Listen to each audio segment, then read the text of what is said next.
Welcome to the Slop Farm. Enjoy the video. You start by confirming prerequisites and taking the first actionable steps now.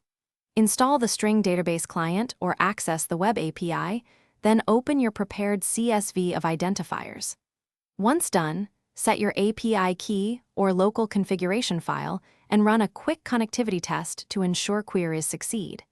Make sure to use consistent identifiers and note organism codes. This immediate setup avoids wasted time and lets you move directly into querying with reliable inputs and a validated connection. Now you execute the core queries and control parameters for quality results.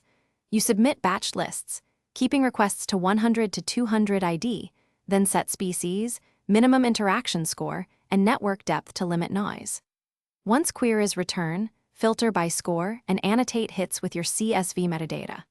Make sure to cache responses or write temporary files so you can retry without repeating API calls. This step handles complexity by breaking tasks into repeatable, auditable units that you can refine.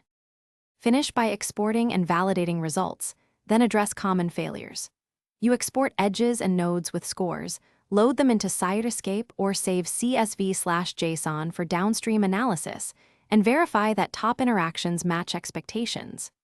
If results are sparse or missing entries, check your identifier types, confirm species codes, and retry with a lower stringency or adjusted score cutoff. Make sure to rerun failed batches and consult the client logs. That single troubleshooting step usually resolves most connectivity. Thanks for watching. Consider subscribing if we helped you today.